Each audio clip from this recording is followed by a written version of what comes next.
Hi everyone, and welcome to Almost Cancelled. I'm Peter, and as always, for Agent Carter, I'm joined with Mario. What's up, guys? There's no Ellen this week, though. There's no Alan this week. And Connor's here, though. Hey everyone. That was a shit consolation prize, but I there's was. Connor. But I'm here anyway, so get over it.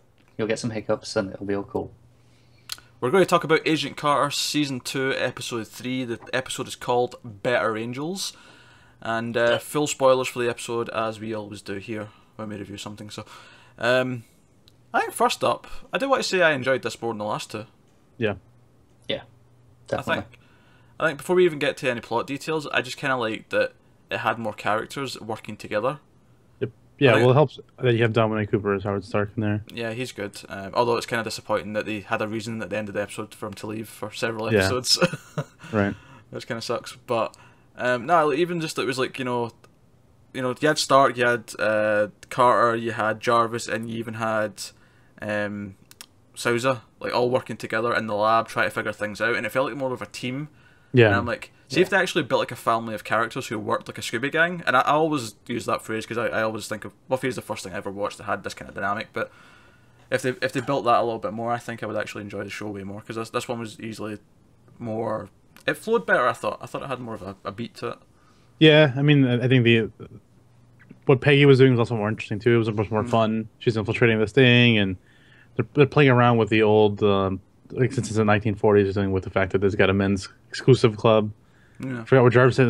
It's a wider than paper or something. I forgot what he said. I can't remember, but he says that Jarvis isn't white enough to get in. Yeah. Which And he's like, I'm 1/16th Hungarian or something like that. So that stuff was cool too. All that stuff really worked really well. And yeah, just Dominic Cooper just helps too because it's when the three of them are in any scene, there's a lot of cheese. Yeah, there's a lot of cheese, there's a lot of funny banter, like even like. But if you like all three of them, you're really gonna enjoy it. They're usually the best scenes of the episode. Because even Yeah. like Peggy's like, here boy, and she's trying to like go with Howard into like helping. Yeah, just I know even like the comic book thing. Yeah, He's like, yeah. oh, they're- let's stop making comic movies. It's a dreadful idea. Yeah, nice little wink, wink.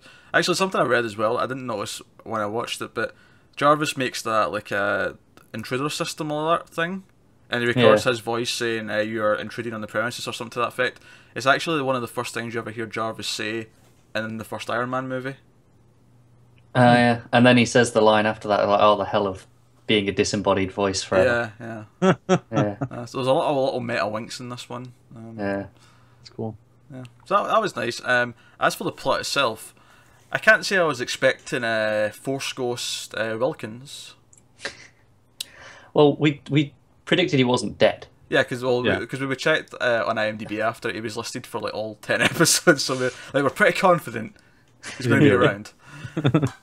Although that idea that oh, why can't we hear him? Oh, open your mouth because I Yeah, haven't sprayed his vocal cords yet. that was stupid. That's pretty dumb. Yeah. Um, as for the actual like idea of him being around, but he's incorporeal, I mean it's fine, I guess. Like it's really out there given what we've seen in the show so far. It feels really out of place with the rest of the show. Yeah. Yeah, but it does help with that Howard was there because as soon as you could throw in a Stark, science Yeah. just makes sense. This is an over-the-top, cheesy, fun attitude to it as well. It kind Yeah. of just Well, and we already roll understand with that, like it. with Tony, it's like, oh, why does this card randomly fly? Because Tony Stark. Yeah. Like, you don't need, you Yeah. don't need anyone to explain. It just does because it's Tony Stark. And yeah. with Howard, you kind of just take that too. Even there's a couple of other fun lines and moments when like Jarvis mentions that Stark has been invited to this club like multiple times, and Stark says something like, "Oh yeah, I will never go. It's too boring," or whatever. And then Jarvis adds, "And they also don't allow women in." Yeah, yeah. And he's like, "That too." Oh, I like the part where he couldn't remember who Dottie was, the Black Widow. Yeah, he's like, Black Widow, the one that kidnapped you, the one that just kidnapped you recently at gunpoint, the Russian one. Oh, and then he like confirms like every detail about her. His physical appearance, though. actually, yeah, isn't the thing that triggers his memories like you were wearing this brown Oh, leather you're right, jacket? you're right, Yeah. you're right, yeah. That was the thing that actually triggers it. And he's like, "Oh yeah, the knockout Russian with the backhand." So Yeah, Then like, clearly you can tell that we had more fun. yeah, Yeah. right away, like just the character dynamics, them all talking. I still think the plot's fine, but even then, I think the plot is better than season one already. just because they've got is it Jack? He comes from New York in this episode. You know, the other agent. He like him being kind of brought into the club, and him like noticing like the this, you know, what's he running for? Governor, mayor, senator, whatever that guy's running for. I can't remember the election that's rigged, because Peggy mentioned it, and you can sort of see at the end he's kind of like, oh, he's kind of noticing things. So maybe he's the man in the inside now that he's starting to believe, you know, what's going on. Right. And then possible Madame Mask with her sucking the person in through her hand. Does Madame Mask do that in the comics? Is that a thing? No. So, well, they also revealed that that's not actually her name. That's her stage name. Ah, right. Yeah, so this is a way out of her not actually being Madame Mask. That's right. Yeah. That was a plot point. She developed the radio system that helped allies communicate in the war or something. Something like that. Yeah. But they're building her up as the big bad. Yeah. Which right away I think is a good thing, because season 1 really lacked like a villain from the start. Right. Definitely. Yeah. It's kind of like her and the club as a whole, like, and in the company, because she's also was like one of the main people in that company, the aerospace company. Isodyne or Isodyne or something like that. And did she mention the council as well? Didn't she? Is that not her? I think she was in bed and she mentioned. She her husband, who's like. He's trying to get him to be paranoid and kind of go on her side. So he mentioned something about, oh, you wouldn't want the council to find out about something. Yeah. But it's cool because they're setting up this idea that she has a grudge. With them, and so it's setting up to not only is she obviously we get to see her power start manifesting, but we actually get an idea of why she should care, instead of just being a villain for villain's sake. Yeah, that's it. I don't think the plot's great, but I do think it's better. It's got more of a coherent structure than last season, and I can see it developing.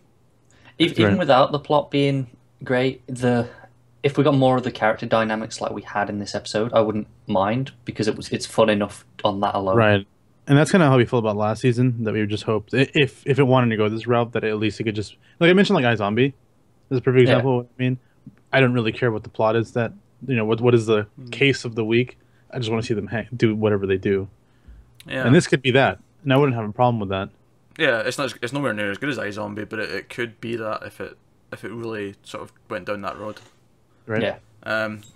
I do think that the plot could become a bit more interesting, because it feels like it might connect a lot more to what's going on elsewhere in the MCU, just because this group is more than likely going to turn out to be some form of Hydra.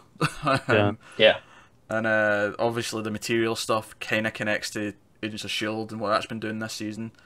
So hopefully it could be interesting, because one of the big complaints I had with season 1 is when we got to the end of it, I kind of felt like, what was the point of all that? It didn't really connect to anything. It's like, one's like from the Red Room, and like, that's a cool little connection, but it doesn't really impact anything. Well, it doesn't really matter, because they had nothing to do with Natasha. Yeah. Like, it's not like that's her grandmother, or that's the person who then trains Natasha or something like that. It's just a random person, so why does it matter? Yeah. So. But better, though. Had more fun. Yep. Definitely. Totally agree. So, yeah, hopefully next week continues that trend, and we have more positive things to say. But no, definitely better than the first 2 weeks, or first 2 episodes, I should say. So, that's been Agent Carter for this week.